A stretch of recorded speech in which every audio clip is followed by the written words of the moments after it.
Hello everyone, this video is on laser. In this video I'm going to talk about the light, what is light, and electromagnetic wave spectrum, then laser production, how it is produced.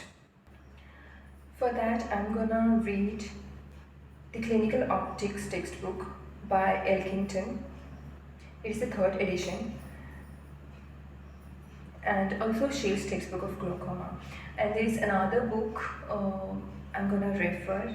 I think it is Bhattacharya. I have to confirm the name because I've read the book, but I don't remember the author. I think it is Bhattacharya, and I don't know how whether it's standard or not. But very nicely, everything is given in the textbook. First, I read from Elkington, then Shields, and then I have added. Then I'm gonna add some videos on laser. I have downloaded from YouTube. So, light. So a little bit philosophy, or you can say experience, my own experience. So light. Whenever you hear the word, whenever you hear any word, you associate that word with the memory, whether it's a visual memory or whether it is any other sense memory. For example, when you hear of rose, when someone says rose, okay, then you see the rose flower. Which color, I don't know. You can see any color you want, but whenever I hear rose or I hear elephant, I see an elephant. When someone says ice, rather than getting that cool sensation, I visualize ice. That is stored in my memory. So whenever we hear the word, most of its association is with the visual memory. So we understand words in that sense. We understand concepts in that sense, and most of them, I think 99.99% of them are associated with the vision. You can say 100%. These are associated with the visual memory. So any word, if you understand, you associate it with the memory, and most of it is visual memory. Because when you say heart, you don't see you don't feel that hot sensation. You see water vapors or you see fire. In the same sense, if someone says light, I see a white light bulb or I see a sunlight. In that way I understand the light. So every word is understood using the six senses. Six sense means first is eye, nose, that is smell, then taste, tongue, then skin, touch, and ear. Okay, so ear is like you hear something. That's the hearing word. The sense of ear, the ear word. Okay, it is the word. It is the world of words and the music. So this ear word, the word of the music and the words you hear, and then you understand are associated with other four senses. And fifth sense is mind, the perception. Because when you say happy, you feel it, that happiness. Most of the times, rather than when you utter the word happy, but other people perceive it through your smile, through your excited state, through your positive, usually positive activity. Most of the times when it is positive happiness. So in this way we understand the words. What I'm saying is physics is most of the things, microbiology, science, most of the terms we have not seen. Like most of the organisms we have not seen, but we imagine. We have not seen in real. We have not seen them through the microscope. We have seen them. We have seen their pictures. Like that it is. Most of the people we have not seen. We have just heard their names and their photographs and the pictures, like celebrities we see. We have not seen them in real, but we know their names and we see them on the television. Like that it is. So any word, any name, we understand through our memory. First we see that thing or we sense that thing, and then we store it as a memory. We associate that sense object with certain word, and this way, and this is the world of words. So light.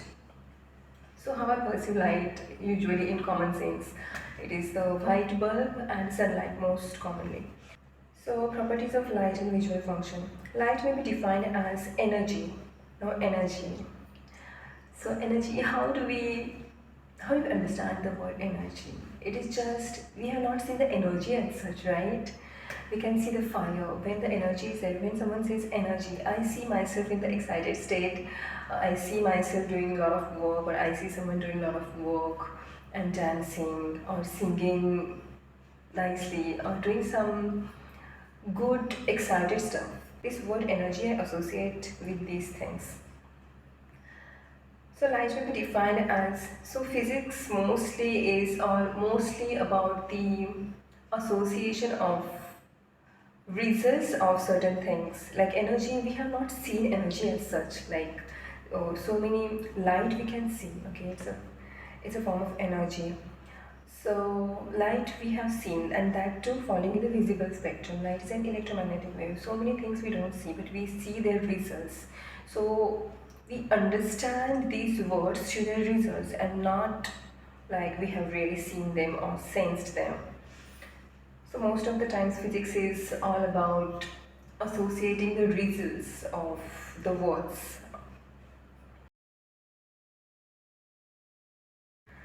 Light may be defined as an energy to which the human eye is sensitive. Scientists do not yet fully understand the true nature of light in the physical sense, but the behavior and properties of light have been extensively studied and are well known. This book aims to describe, with the aid of diagrams, those aspects of optics which are relevant to the practicing ophthalmologists. In this first chapter, a simple account is given of the nature and properties of light, electromagnetic spectrum. Optical radiation lies between X-rays and microwaves in the electromagnetic spectrum and is subdivided into 7 wavebands. Each of these 7 wavebands group together wavelengths which elicit similar biological reactions. These 7 domains are ultraviolet C, 200 to 280 nanometer, then ultraviolet B, UVB, 280 to 315 nanometer, ultraviolet A, UVA, 315 to 400 nanometer, visible radiation, 400 to 780 nanometer, infrared A, 780 to 1400 nanometer, infrared B, IRB, 1400 to 3000 nanometer, and infrared C, IRC, 3000 to 10,000 nanometer. As with all electromagnetic radiation, the shorter the wavelength, the greater the energy of the individual quanta or photons of optical radiation. The cornea and sclera of the eye absorb essentially all the incident optical radiation at very short wavelengths in the ultraviolet, UVB and UVC, and long wavelengths in the infrared, IRB and IRC. The incident UVA is strongly absorbed by the crystalline lens, while wavelengths in the range 400 to 1400 nanometer, visible light and near infrared pass through the ocular media to fall on the retina. The visible wavelengths stimulate the retinal photoreceptors, giving the sensation of light, while the near infrared may give rise to thermal effects. Because the refractive surfaces of the eye focus the incident infrared radiation on the retina, it can cause retinal damage, for example, eclipse burns. So that was in short about the light and the electromagnetic wave spectrum. So it falls from the radio waves, then microwaves, then infrared waves, then visible light spectrum, then comes ultraviolet spectrum, then X-rays, gamma rays and cosmic rays. In the video I have added the uses of these different types of the electromagnetic waves and their wavelengths and the uses. So that was about the light in short. And light actually, it is collection of the photons, right? Energy bundles. And they exhibit the wave nature and also the particulate nature, and it can be demonstrated by so many experiences and their results.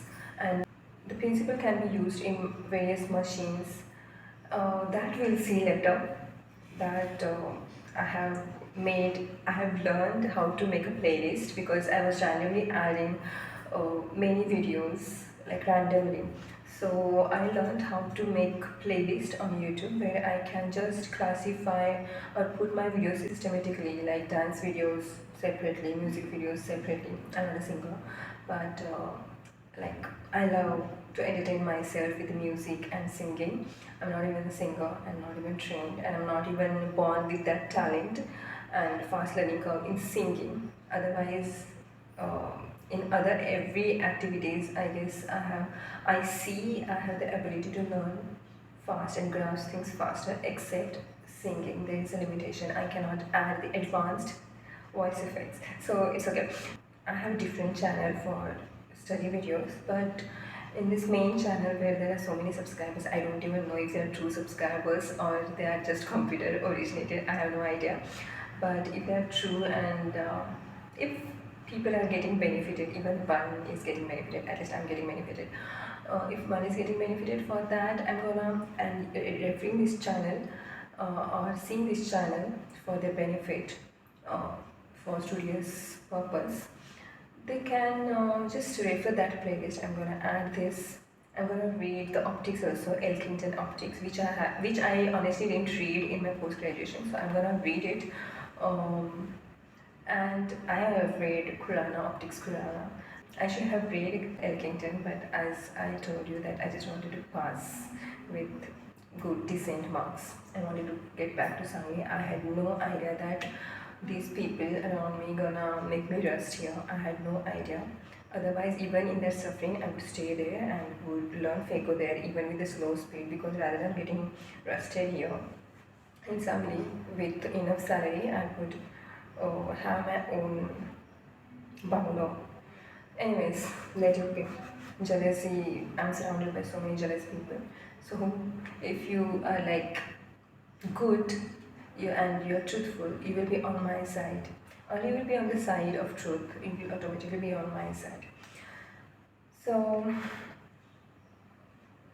let it be. So this playlist, I'm gonna the clinical optics Elkington. In that playlist, I'm gonna add this video audio book of clinical optics by Elkington.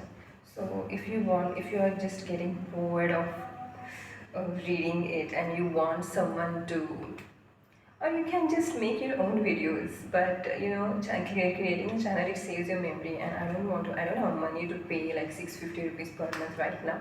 So it's good to create a channel and put videos there. They will be like anytime I can just see them as per my convenience. So you can refer that playlist or different playlist I'm gonna create. Currently, these laser videos or laser uses in ophthalmology, I'm gonna create another playlist for that, and you can refer that playlist to watch laser videos related to the ophthalmology. So page number 216 for laser from Elkington. Chapter 15, page number 216. Lasers from Elkington, Clinical Optics by Elkington. Laser is an acronym for the instrument's mode of action, light amplification by the stimulated emission of radiation. Laser light is coherent. All photons have the same wavelength and are in phase. A laser beam is also collimated, that is, the waves of light are parallel. So in short, in this short paragraph, they have described the properties of laser light. It is of same wavelength, that is one color, that is monochromatic. Then coherent means all the photons are in the same phase of oscillation, that is coherence. And collimated means they travel in the same direction and are parallel to each other, mainly parallel to each other. Now, production of light energy. All atoms are most stable in their lowest energy state, known as the ground state. Figure 15.1. Energy is delivered to atoms in a laser active medium by a process called pumping. Energy giving process is called as pumping. And the laser tube, that is containing the laser active medium. The absorption of energy by an atom elevates its electrons from their ground state to a higher energy level. One of these, the upper laser energy level, allows excited atoms to accumulate there. When there are more atoms in the excited state than in the lower energy level, population inversion is said to have occurred. So what is population inversion? Population inversion means more atoms or more molecules in the excited state than in the ground state. That state is called as population inversion. Atoms in the excited state are unstable and the electrons tend to spontaneously return to the ground state by emitting light energy. This spontaneous emission of light is incoherent and it travels in all directions. Atoms are less stable in the lower laser energy state and can drop back to the ground state and enter the cycle anew. If an atom at a higher energy level is stimulated further by a photon whose wavelength is that which the atom would naturally emit, the resulting emission will be coherent with the stimulating photon and the atom will drop to a lower energy level. Most of the energy released by the active medium is incoherent, spontaneous emission, but the small amount released by stimulated emission can be amplified. So when the excited atom is hit by a photon, while coming back to the lower energy state or ground state, what it will do, it will release the photon whose wavelength is similar to the photon that hit it. The active laser medium is housed in a tube which has a mirror at each end. The distance between the mirrors must equal a multiple of the wavelength of the light emitted so that the resonance can occur. When a photon encounters an excited electron and stimulated emission occurs, the light emitted travels down the tube and is reflected and re-reflected at both mirrors. Both the mirrors are precisely aligned at a whole number of wavelengths. Because the mirrors are precisely aligned and a whole number of wavelengths apart, the light which has traversed tube is still exactly in phase with itself on its second and subsequent journey. Thus, it reinforces itself. This is known as resonance. Meanwhile, other stimulated emissions are taking place. So, resonance means the photons, they have the similar wavelength, so they travel back and forth incident upon the reflecting mirror that is separated by the multiples of the wavelength of the electromagnetic spectrum or electromagnetic wave that is created, or you can see the laser wavelength.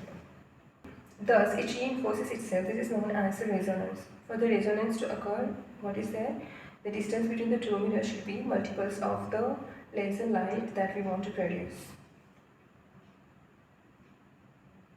Meanwhile, other stimulated emissions are taking place so that the light traversing the tube gets stronger and stronger while remaining exactly in phase, coherent. And the lasing process is underway.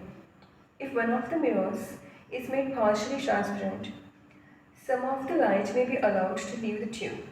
This light will be coherent, the wavefronts in phase, monochromatic of one wavelength and collimated, all the ways parallel.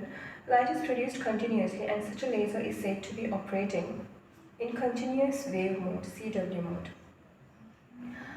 The actual luminous flux emitted by a laser is relatively small. Lasers are very inefficient in that a great deal of energy has to be pumped into them in order to maintain a lasing process. However, because the luminous flux is not scattered in all directions but is concentrated in a fine parallel beam, the beam of light is exceedingly bright. A laser producing approximately 5 lumens of light may have a beam of luminous intensity 500 million candela. Another useful comparison is that a 1 watt laser produces a retinal irradiance 100 million times greater than that of a 100 watt incandescent bulb. Lasers are named after their active medium. The active medium contains the atoms or molecules which will undergo stimulated emission. It may be gas, argon, krypton, carbon dioxide, liquid dye, or solid neodymium supported by a yttrium aluminum garnet crystal, NdYAG. The source of the energy pumped into the active medium may be electrical discharge, a second laser, or incoherent light. Laser modes. Although laser light is generally regarded as being coherent at a practical level, not all the light waves are precisely parallel as they resonate between the two mirrors of the laser tube. Comparison of cross-sections of the laser beam at different points along its path reveals that it is very slightly divergent and that it is more intense at certain points, called transverse electromagnetic modes. Transverse modes are not so important when energy is delivered diffusely, for example, retinal photocoagulation. However, for photodisruption, for example, Young capsulotomy, it is important to have precisely. What they want to say is that the laser that is emitted by the laser tube, although means most of them are parallel, this is coherent to each other, but it is not completely pure. Some are divergent rays, and they are saying the parallel rays. Um, the point where the rays are parallel, that those points, it is called as transverse electromagnetic mode, that is transverse mode. Transverse mode means the rays are parallel to each other and cutting off the divergent rays, that is transverse mode. And transverse modes, these are not so important when the energy is delivered diffusely. When we want to deliver the energy at a more area, relatively more area, for example, in retinal photocoagulation, it is not so important. But when we want to deliver laser energy to a particular point, a focused point, so that other vital structures, important structures are not damaged, for example, in Young capsulotomy, then it is important to use the transverse mode, transverse electromagnetic mode, where all the rays are parallel. So for photodisruption, for example, Young capsulotomy, it is important to have precisely focused energy to achieve a greater disruptive effect, and consequently, the effects of transverse modes need to be considered. The point along the path of laser beam where it is least divergent is the point at which laser can be focused to the smallest spot. This is called as fundamental mode. Now what is the difference between transverse mode and fundamental mode? Again, the transverse mode, the rays are parallel and the divergent rays are cut off in the transverse mode so that it can be focused on a particular small area and very pointed area, smaller than the small area, we can say a pointed area. For that, we can use the fundamental mode. That is the point along the path of the laser beam where it is least divergent. That is the fundamental mode. That can be focused to the smallest spot. So you can say when it is a transverse mode, you can say you can cut off even relatively divergent rays, and you can focus, you can only take exclusively take the parallel rays. That is the fundamental mode. That is least divergent. Even when compared with the transverse mode. Transverse mode, it cuts off the divergent rays. Maybe it is not possible to cut off all the divergent rays. So when most of the divergent rays are cut off, then it turns into the fundamental mode. So it can deliver the laser to the smallest spot. At the point of focus, energy is most concentrated at the center of the laser beam, and diminished peripherally in a distribution described by Gaussian curve. So Gaussian curve, according to him, at the center of the laser beam, more energy is delivered than to the periphery. So you can see the fundamental mode, then the transverse mode, and then the non-fundamental mode. Just for the understanding. Newer Young laser designs increase the distribution of energy towards the center of beam to create a smaller point of focus and produce the same effect while delivering less energy. So Gaussian distribution of laser energy in figure 15.3. Non-fundamental mode representing divergent waves may be cancelled by an aperture inside the laser cavity to allow only the passage of parallel rays. How it is achieved? By creating an aperture inside the laser tube or laser cavity to allow only the parallel rays out and cutting off the divergent rays to achieve this transverse mode and fundamental mode. And when we don't use this aperture, we will get the non-fundamental mode of laser beam. Now the mode locking and Q switching. Power may be increased by delivering the same energy over a shorter time. Power is energy per time, that is watt equals to joule per second. In lasers, this is achieved either by mode locking or Q switching to produce a brief pulse rather than a continuous wave of laser. So what they are saying, when the same energy is delivered over a short period of time, it will have the intense effect. The beam from a continuous wave of thermic laser, for example argon, has a constant power output and its energy output depends on the shutter speed used. Output is therefore more conveniently measured in watt. So it is more conveniently measured in watt in case of the argon laser, and in case of the NDR it is measured in joules.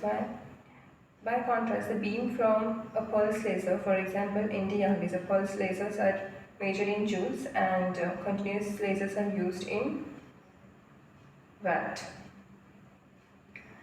So by contrast, the beam from a pulse laser, for example NDR, has a peak of power and the output is therefore more conveniently measured in joules.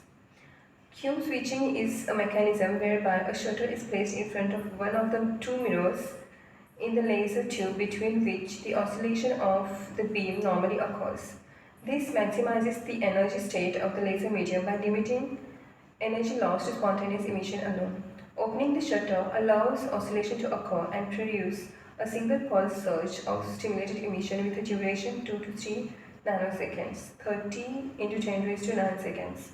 Various shutters are used, including rotating mirrors, dies, and electro-optic switches. So what they are saying, we can get the pulsed mode, that is Q switched or mode locking mode. We can get these pulsed modes using the shutter, and it can be rotating mirror, dies, or electro-optic switches. So Q switched or mode lock laser shown in figure 15.4. The Q switched shutter is placed before the mirror, that is fully reflecting mirror. You can use it in the partially reflecting because they have said that, mentioned that it can be any of the two mirrors. Laser light is in fact less than pure because for several reasons it comprises more than a single wavelength. First, the length of the laser tube, often of the order of 1 m, is enormous compared with the wavelength of laser light, 1 meter. It is therefore possible for multiples of several different wavelengths to fit into the tube length. Secondly, in the case of solid-state lasers, the heat generated during the operation may cause expansion of the laser crystal, altering the distance between the mirrors. Thirdly, gas lasers have wavelength impurities caused by the Doppler effect. Gas molecules have random motion and the wavelength of light which may emit depends on whether or not the direction of the random motion is called free running mode. Mode locking is a refinement of Q switching which synchronizes the various wavelengths so that periodically they are in phase and submit as a chain of very high energy pulses, figure 15.5. A pulse lasts about 30 picoseconds, that is 30 into 10 raised to minus 12 seconds, and produces up to 100 times as much power for the same energy compared with Q switching. Waves alpha, beta, gamma of different wavelength normally produce destructive interference at time intervals of T1. They produce constructive interference and energy summation if they have already been synchronized at T0. So they are talking about the Q switch mode and mode locking mode. Q switch means in the pulse, and when it is a chain of pulse separated by the same interval or regular intervals, then it is called as mode locking. So mode locking has more intensity than the pulse mode.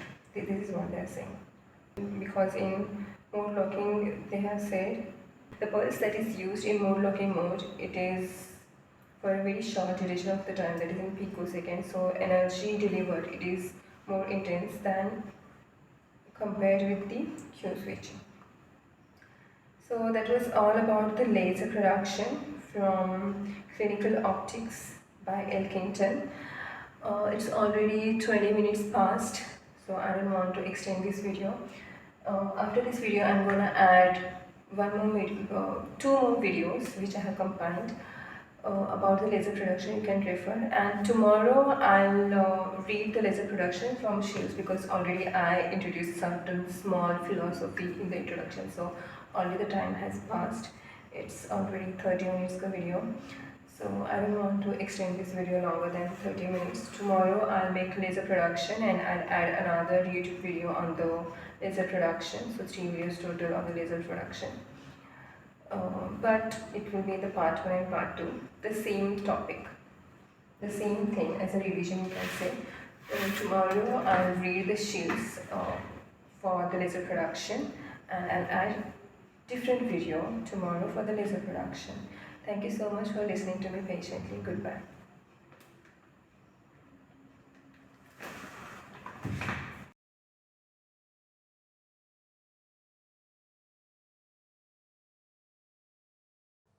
Principles and working of a laser.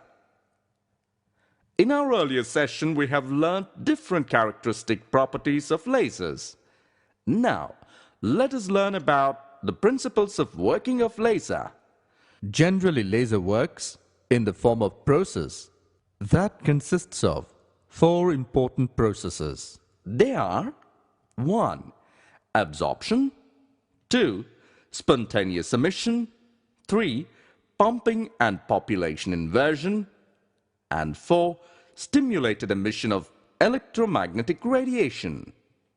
Now let us discuss about the processes that take place in the atoms in detail. Absorption. It is well known that an atom consists of different energy states. Let us consider 2 energy states of an electron. Let us say ground state as Eg and excited state as Ex. When electromagnetic energy falls on an atom in the form of light photon of frequency nu, whereas electromagnetic energy is equal to the difference of Eg minus Ex is equal to h nu. When its energy falls on the electron, it absorbs the energy and jumps from ground state Eg to excited state Ex. Spontaneous emission. As we already said, electrons jump from ground state to excited state. But the excited electron that jumped to higher energy state doesn't remain for longer period in that state, and it comes back to its original ground state by losing its energy in the form of photons. The photons don't have any correlation in phase and thus considered as incoherent light. Thus, the release of energy by electrons on their own is known as spontaneous emission. Transition of electrons from one state to another state occurs randomly in time. Spontaneous emission is defined as the process in which the electrons in the excited atoms are released on their own from their higher energy state to the ground state.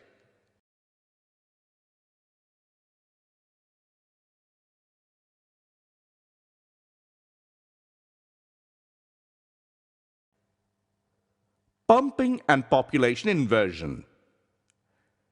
As we've already said, the transitioned electrons don't stay for longer time in the excited state. There are electrons of some substances or systems where they remain in the excited state for longer period. Such systems are called active systems or active media. These are generally compounds or mixtures of different elements. When electrons turn into active systems, their electronic energy levels are also modified, and thus it acquires some special properties. Now, let us discuss them in detail. Now, let us consider an atom has 3 electronic states. E1, E2, E3 in active medium. Generally, electrons exist in lower state called as ground state E1. Let us number of electrons in ground state as N1. As we have already learned, due to the process of absorption, when electromagnetic energy equals to the difference of E3 minus E1 are incident on atom, electrons jump from state 1 to the excited state 3.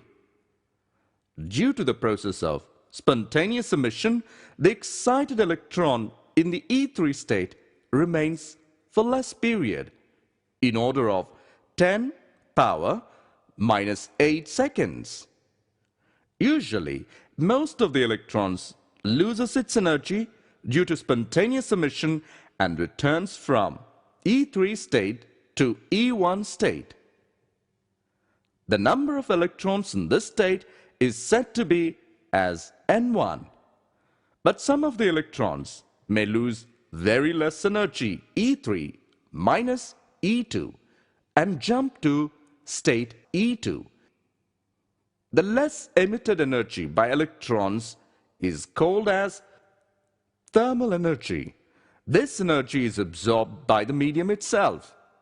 The transition or jumping of electrons from E3 state to E2 state is called as non-radiative transition or invisible transition.